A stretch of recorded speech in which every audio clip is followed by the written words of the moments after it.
Assalamualaikum warahmatullahi wabarakatuh. Salam guru penggerak. Saya Danang Setiabudi, calon guru penggerak angkatan 7 dari SD Negeri 1 Padu Pecis, Kecamatan Wajan. Dalam video ini saya akan memaparkan tentang demonstrasi kontekstual pemikiran filosofi Ki Hajar Dewantara.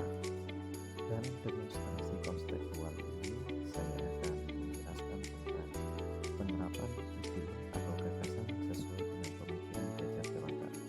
Yang kedua, alasan yang kontekstual mengenai penerapan ide atau gagasan sesuai dengan pemikiran Ki Hajar Dewantara. Ketiga, mendemonstrasikan hasil penerapan ide atau gagasan terkait pemikiran Ki Hajar Dewantara secara kontekstual. Dan yang terakhir, tantangan dan solusi penerapan pemikiran Ki Hajar Dewantara sesuai dengan konteks kelas dan sekolah. Ki Hajar Dewantara menyampaikan secara lugas tentang pengaruh pendidikan dan pengajaran bagi anak didik, yaitu memerdekakan manusia secara lahir dan batin. Merdeka berarti mampu berdiri sendiri, tidak bergantung pada orang lain, dan dapat mengatur dirinya sendiri. Sedangkan arti pendidikan menurut Ki Hajar Dewantara adalah tempat persemaian benih-benih kebudayaan dalam masyarakat. Jika diibaratkan, guru adalah petani, murid adalah benih, dan sekolah adalah ladangnya. Ibarat petani sebagai guru yang menyebarkan benih, maka tidak bisa memaksakan tanaman padi menjadi tanaman yang lainnya. Hal ini berarti guru tidak boleh memaksa karena anak mempunyai potensi, bakat, dan minat yang berbeda dan beragam. Mereka mempunyai hak yang sama untuk tumbuh dan berkembang.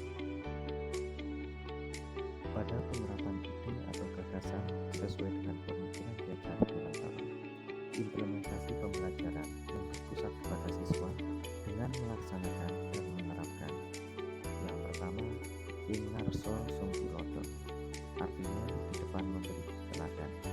Seorang guru yang baik menguasai pengetahuan juga harus memiliki pribadi yang baik yang dapat dicontoh oleh siswanya. Yang kedua, ing madya mangun karso, yang artinya di tengah memberi bimbingan. Dalam proses pembelajaran di sekolah, seorang guru harus bisa menciptakan prakarsa dan ide para siswanya pada saat proses pembelajaran. Dan yang ketiga, kekuri handayani, yang artinya di belakang memberikan dorongan. Dalam proses pembelajaran, seorang guru harus memberikan dorongan kepada siswanya untuk terus maju dan berkelanjutan. Sedangkan alasan yang kontekstual mengenai penerapan ide atau gagasan sesuai dengan pemikiran Ki Hajar Dewantara adalah sebagai seorang guru, kita harus menjadi teladan bagi peserta didik serta selalu membangun kekuatan semangat dan motivasi dalam proses pembelajaran, dan di belakang memberi dorongan untuk peserta didik. Hasil penerapan ide atau gagasan terkait pemikiran Ki Hajar Dewantara secara kontekstual. Demonstrasi hasil penerapan pemikiran Ki Hajar Dewantara antara lain, peserta didik harus diberikan pendidikan sesuai dengan kodrat alam dan kodrat zaman. Kodrat alam berkaitan dengan isi dan irama, sedangkan kodrat zaman berkaitan dengan keterampilan abad 21. Ki Hajar Dewantara juga mengingatkan bahwa dalam menuntun kodrat anak harus disesuaikan dengan kodrat alam dan kodrat zaman. Kodrat alam adalah lingkungan alam tempat peserta didik berada, baik itu kultur budaya maupun kondisi alam geografisnya. Kodrat alam ini juga berkaitan dengan sifat, minat, dan bakat. Sedangkan kodrat zaman adalah perubahan dari waktu ke waktu. Bila melihat dari kodrat zaman saat ini, pendidikan global menekankan pada kemampuan anak untuk memiliki keterampilan abad 21. Kodrat zaman ini berkaitan dengan era saat anak tumbuh di lingkungan.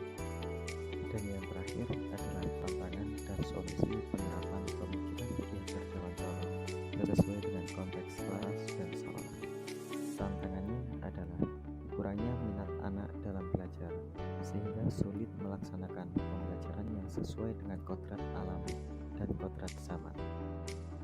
Solusinya memilih metode belajar yang menyenangkan dalam pembelajaran dan memahami karakter peserta didik, serta bermain sambil belajar, karena bermain merupakan kodrat anak.